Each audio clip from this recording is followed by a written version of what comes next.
நாடெங்கும் கொடி பறக்கும், இனி தமிழகம் சிறக்கும் என தமிழக வெற்றிக் கழகத்தின் தலைவர் விஜய் அறிக்கை வெளியீடு. தமிழ்நாட்டின் அடையாளமாக மாறப்போகும் வீரக்கொடி என்றும் பெருமிதம்.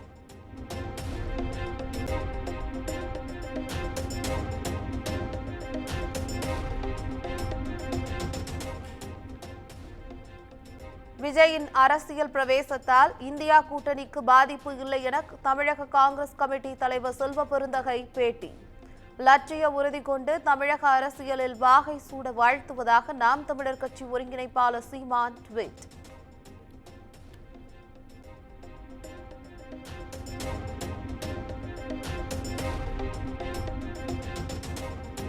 அதிமுக முன்னாள் அமைச்சர்களுக்கு அரசியல் பெருந்தன்மையும் இல்லை, நாகரிகமும் இல்லை. பாஜக இல்லாவிட்டால் அதிமுக எதிர்க்கட்சி அந்தஸ்தை இழந்திருக்கும் என அண்ணாமலை விமர்சனம்.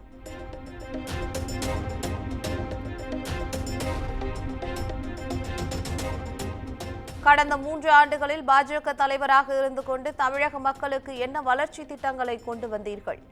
அண்ணாமலைக்கு எதிர்க்கட்சி துணைத் தலைவர் RB உதயகுமார் கேள்வி.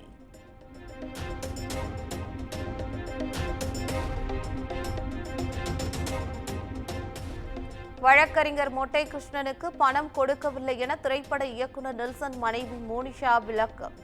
அடிப்படை ஆதாரமற்ற தவறான தகவல்களை பரப்புவோர் மீது நடவடிக்கை எடுக்கப்படும் என்றும் எச்சரிக்கை.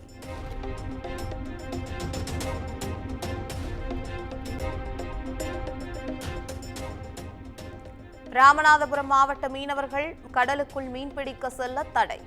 வங்கக்கடலில் காற்று மணிக்கு 65 கிலோமீட்டர் வேகத்தில் வீசக்கூடும் என்பதால் மீன்வளத்துறை பாதுகாப்பு நடவடிக்கை.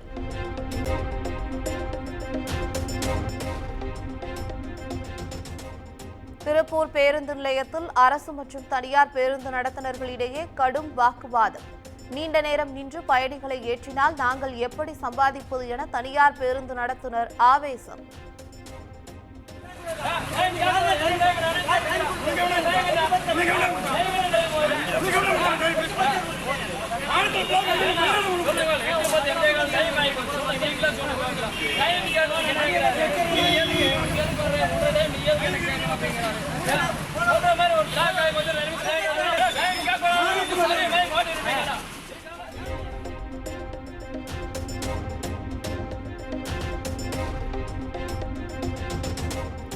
மாணவர்களின் எதிர்ப்பால் கொல்கத்தா RG-கார் மருத்துவக் கல்லூரி மருத்துவமனை புதிய முதல்வர் அதிரடி நீக்கம். மருத்துவக் கல்லூரி துணை முதல்வர், மருத்துவமனை கண்காணிப்பாளர் உள்ளிட்டோரையும் நீக்கியது அந்த மாநில சுகாதாரத்துறை.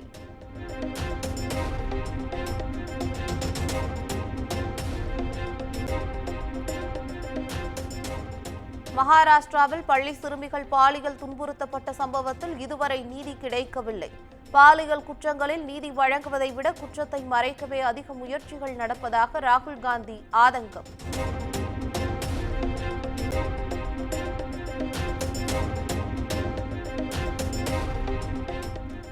YSR காங்கிரஸ் ஆட்சியில் முதலமைச்சர் அலுவலகத்திற்கு முட்டை பப்ஸ் வாங்க 3,62,00,000 ரூபாய் செலவு. ஆந்திர முன்னாள் முதலமைச்சர் ஜெகன்மோகன் மீதான புகாருக்கு YSR காங்கிரஸ் கட்சி மறுப்பு.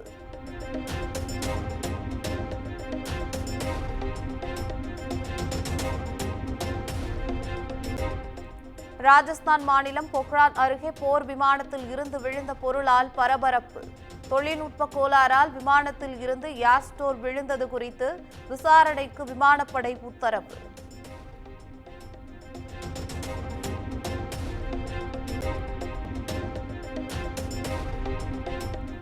ஒலிம்பிக்கில் பதக்கம் வென்ற ஹாக்கி வீரர் ஸ்ரீ ஜேசுக்கு 2 கோடி ரூபாய் பரிசுத் தொகை. கேரள முதலமைச்சர் தலைமையிலான அமைச்சரவை கூட்டத்தில் ஒப்புதல்.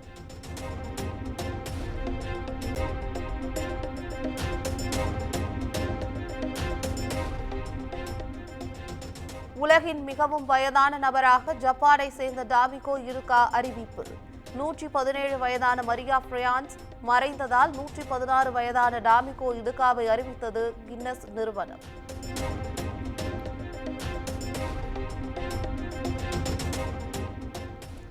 கால்பந்து ஜாம்பவான் ரொனால்டோவின் யூடியூப் சேனல் புதிய சாதனை.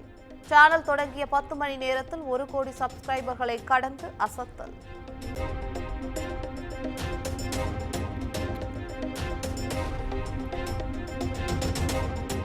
இங்கிலாந்துக்கு எதிரான முதல் டெஸ்ட் போட்டியில் இலங்கை அணி 236 ரன்களுக்கு ஆல் அவுட். பாகிஸ்தான் வங்கதேசம் இடையேயான முதல் டெஸ்ட் போட்டி மழையால் பாதிப்பு.